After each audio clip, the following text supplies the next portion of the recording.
নজর রাখবো পরবর্তী খবরে। শান্তনু ঠাকুরের প্রচারে বাধা দেওয়ার অভিযোগ, তৃণমূলের বিরুদ্ধেই বাধা দেওয়ার অভিযোগ। গতকাল কল্যাণী থানার সামনে বিক্ষোভে বিজেপির গয়েশপুরে অবস্থান বিক্ষোভ বিজেপির গয়েশপুর আনন্দপল্লী থেকে মিছিলের কথা ছিল। ঘটনাস্থলে যান ফাল্গুনী পাত্র, ডেপুটি ম্যাজিস্ট্রেট উর্মি সান্যাল। প্রশাসনকে শান্তিপূর্ণ ভোটের প্রতিশ্রুতি দিতে হবে। শান্তনু ঠাকুরের প্রচারে বাধা দেওয়ার অভিযোগ, তৃণমূলের বিরুদ্ধে বাধা দেওয়ার অভিযোগ। এই মুহূর্তে আমরা আরো বিস্তারিত এই গোটা পরিস্থিতির দিকে নজর রাখবার চেষ্টা করব। শুধু তাই নয়, শান্তনু ঠাকুর তিনি বা কি বলছেন সবটা জেনে নেওয়ার চেষ্টা করব, কারণ এই মুহূর্তে সরাসরি জ্যোতির্ময় আমাদের প্রতিনিধি আমাদের সঙ্গে রয়েছে। জ্যোতির্ময়,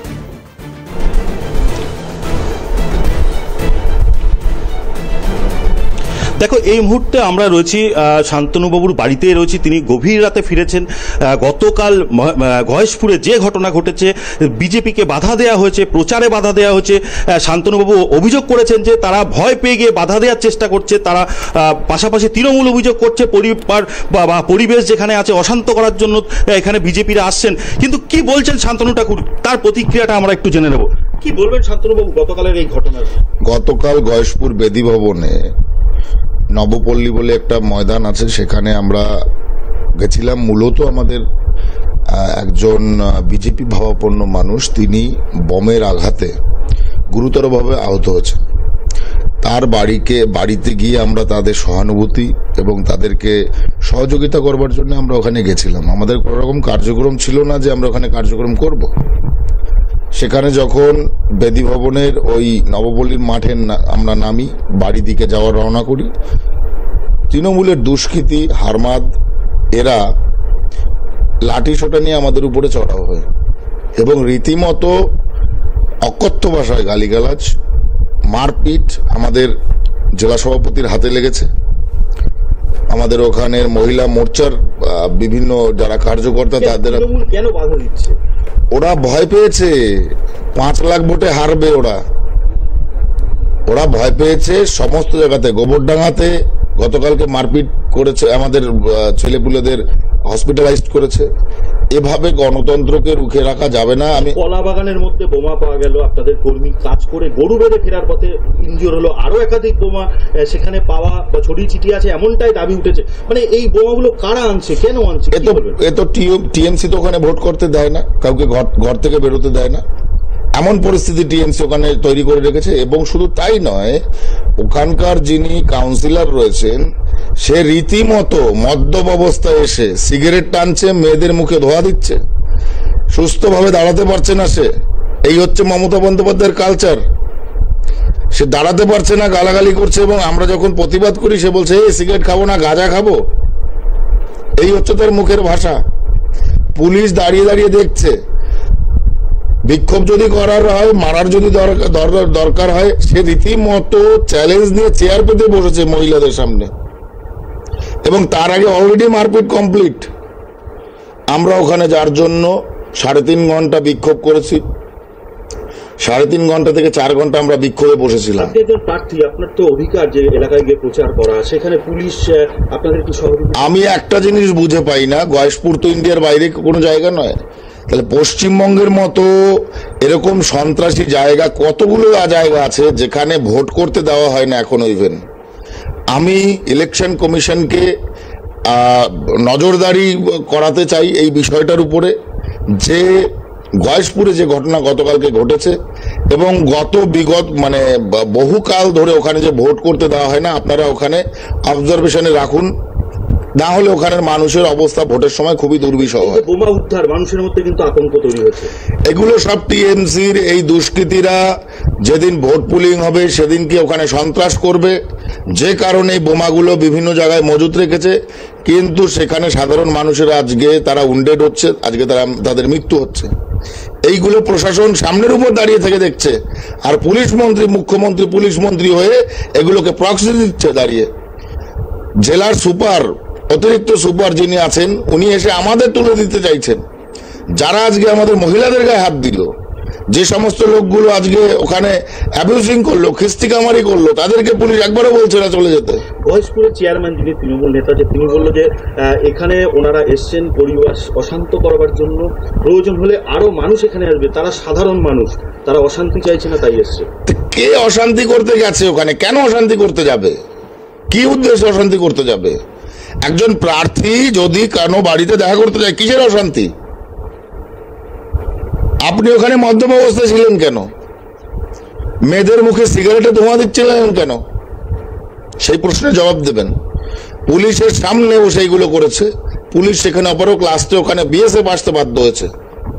কেন্দ্রীয় বাহিনী আধা সাময়িক বাহিনী ওখানে যখন এসছে তখন ওখানে ছত্রভঙ্গ হয়েছে। ওরা গয়েশপুরে একটি পুলিশ ফাঁড়ি আছে, গয়েশপুরে থানার আন্ডার রয়েছে, প্রচুর পুলিশ রয়েছে, সেখানে কি তারা কি কোথাও ব্যর্থ? যে বিএসএফ সম্পূর্ণভাবে ব্যর্থ। আর পুলিশ মন্ত্রীর প্রয়োজনে এগুলো হচ্ছে। সম্পূর্ণভাবে পুলিশ আজকে ব্যর্থ, যে কারণে ঘটনার 1 ঘন্টা পরে পুলিশ ওখানে এসছে। আমাদের মহিলাদের মেরে ওখানে, আজকে তো বিক্ষোভ খালি নয়, ওখানে বিক্ষোভ খালি নয়, ওখানে বিক্ষোভ এই কারণেই হচ্ছে যে মহিলাদের গায়ে হাত দিয়েছে। অবভিয়াসলি থানায় এফআইআর হয়েছে। ওই কাউন্সিলরের বিরুদ্ধে হবে, কারণ ও দাঁড়িয়ে থেকে প্রক্সি দিয়ে এগুলো করিয়েছে। ওকে ক্যান্ডিডেট নাকি যে এলাকায় ঘুরে বেড়াচ্ছে রাত্রিবেলায়?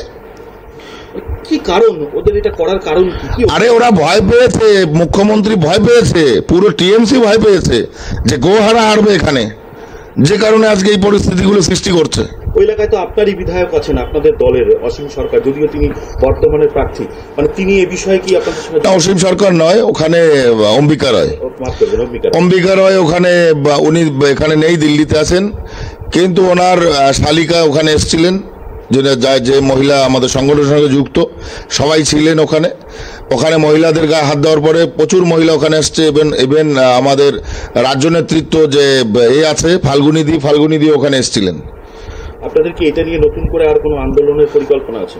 আন্দোলন সারা লোকসভা জুড়ে চলবে আন্দোলন। এইরকম মানে কি বলবো, দুর্বিষহ অবস্থান। তৃণমূল আপনার প্রচারে বাধা দিচ্ছে, এই অভিযোগটা করছেন, তাহলে তৃণমূলের জন্য আপনি কিছু বলবেন? আপনি তো বিজেপি প্রার্থী। তৃণমূল বাধা শুধু দিচ্ছে না, মারছে রীতিমতো প্রচারে ঢুকে। সেই তৃণমূলের উদ্দেশ্যে আমি সেই তৃণমূলের উদ্দেশ্যে বলতে চাই যে এভাবে সন্ত্রাস করে কোনোদিনও সাধারণ মানুষকে ঠেকিয়ে রাখা যায়নি। সাধারণ মানুষ উন্নয়নের পক্ষে আছে। সাধারণ মানুষ মোদিজির উন্নয়নকে দেখছে, মোদিজির গ্যারান্টিকে দেখছে।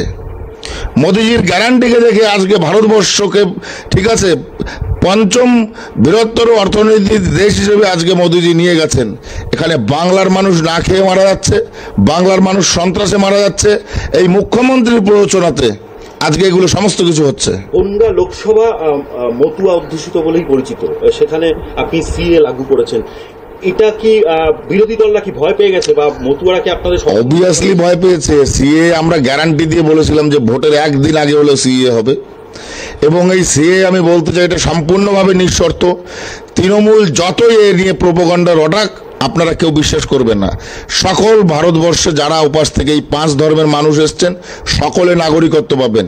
এরা রাজনৈতিক খেলা খেলছে। মমতা বন্দ্যোপাধ্যায় যে দ্বিচারিতা করছে মানুষের সঙ্গে, সেটা আমি স্পষ্ট করে দিচ্ছি আপনার এই মিডিয়া মাধ্যমে।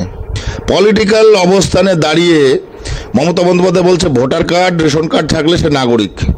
সিএ অ্যাপ্লাই করলে আপনার সরকারি সুবিধা বাতিল হয়ে যাবে, আপনি সিটিজেনশিপ থাকবে না, আপনার বিভিন্ন রকম সমস্যায় আপনি পড়বেন।